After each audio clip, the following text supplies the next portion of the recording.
Good afternoon, everyone. Actually, it's still good morning. It's like 15 minutes to 12, but close enough to afternoon to be called afternoon. What I'm going to talk about today is I'm going to talk about the JFK assassination. I was talking to my granddaughter the other day. She's 20 years old.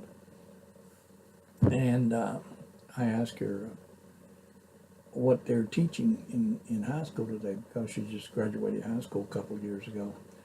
I asked her what they were teaching in high school about the JFK assassination, and she said that they teach that Lee Harvey Oswald assassinated John F. Kennedy. And that is, of course, the official government explanation of it. But if you've really done any reading, or if you've watched any of the videos or any of the history regarding the assassination, you know that that was not true. There was not one single person involved. There were a multitude of people involved in the assassination of John F. Kennedy. And the reason that John F. Kennedy got assassinated was he thought he was president, and he thought he had some power, and he thought that he could actually do things without playing the game, if you will, and doing what he was told to do and what he had agreed to do.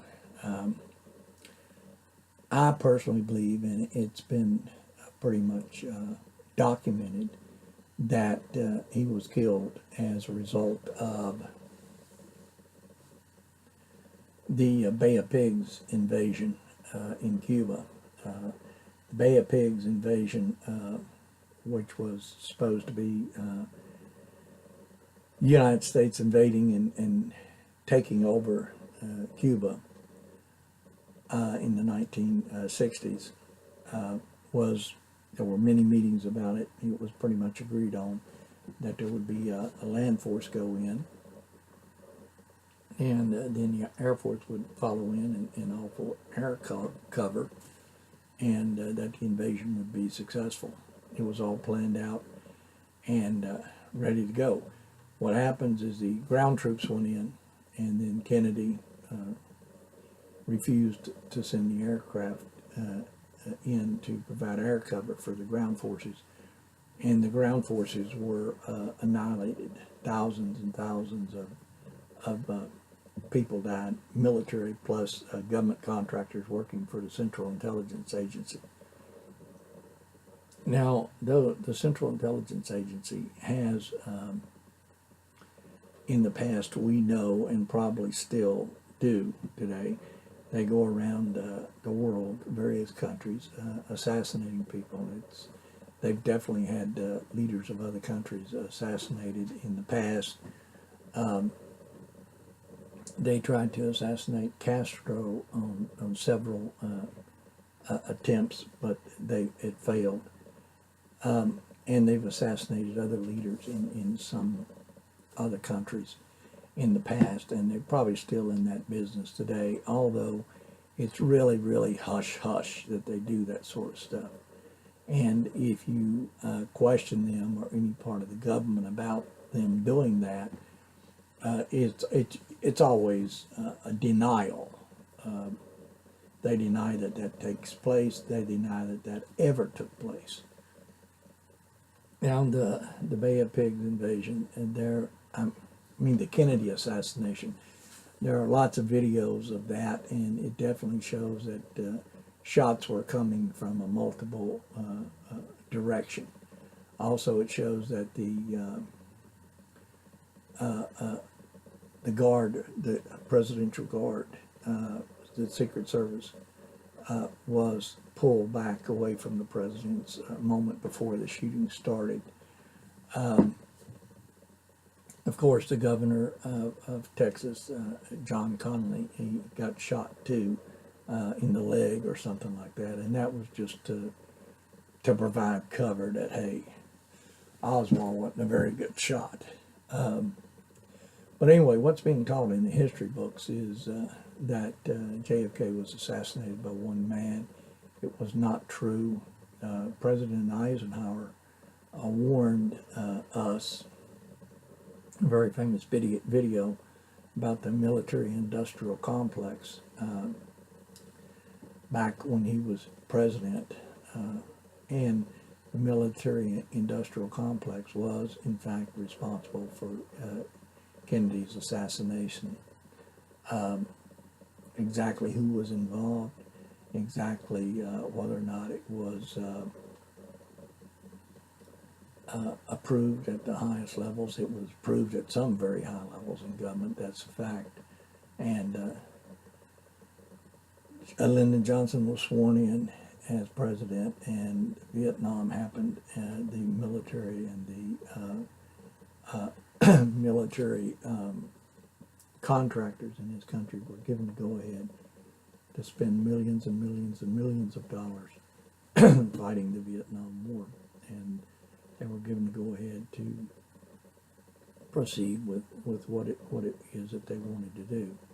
The Kennedy thing was just kind of, the Cuban thing was just kind of left laying because they didn't want to bring any attention to that.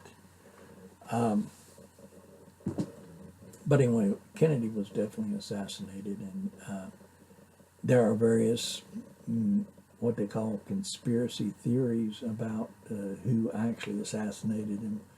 One was that the mob did it, another was that the CIA did it,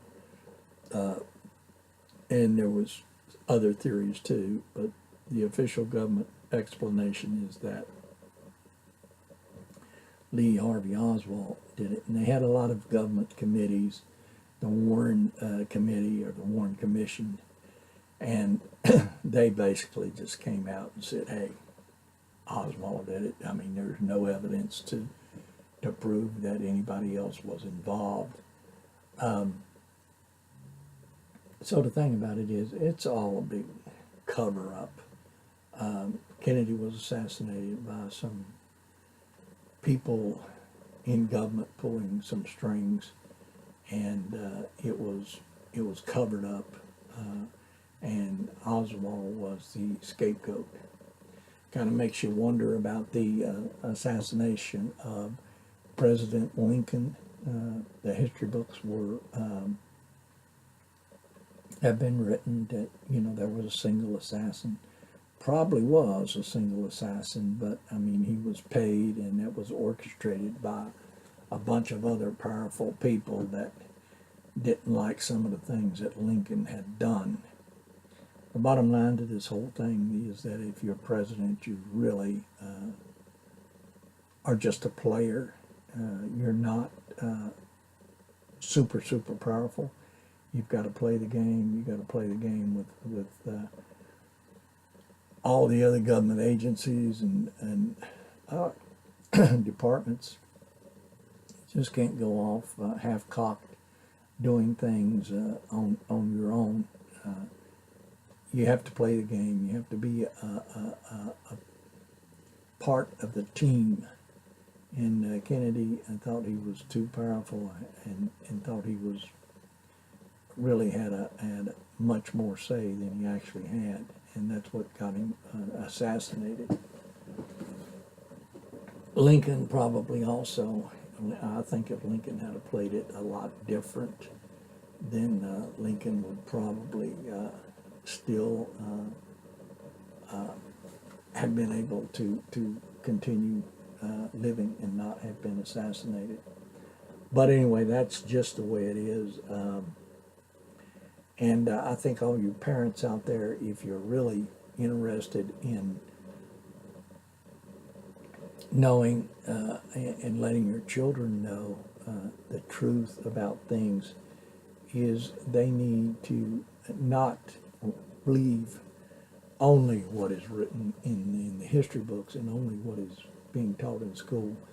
They need they need to do some research, and I think if they did a lot of research on the JFK assassination, they would realize that it wasn't just Oswald that was behind that and did that. And there were a lot of people involved, a lot of people in the government. And I'm not a person that deals in conspiracies that is far-fetched conspiracies. I deal in evidence, and if the evidence is there and the evidence is strong enough, then I believe that there is definitely a case as to what happened. And the Kennedy assassination was not done by just one man, Oswald. Oswald was the fall guy, and the guy that killed Kennedy was the fall guy also. And it's really surprising to know, and one thing that really confirms it, that these folks are the fall guys, is when something like this happens, the fall guy is pretty much, within a day or two, they're pretty much assassinated themselves or executed. I mean, it's quick, because you don't want the truth coming out. So they're killed, and then perhaps the person that killed them gets killed, like Jack Ruby killed Oswald, and then somebody, Ruby either hung himself or somebody killed him. But you gotta get rid of the people that know, get rid of the evidence, and get rid of the fall guy so he can't be questioned, and people find out that, hey, he didn't really do it after all. He was just a fall guy. So anyway, that's my take on the JFK assassination. Hope you enjoyed the video, and please teach your children that what they read in the history books is not always the truth. That's not always exactly what's going on.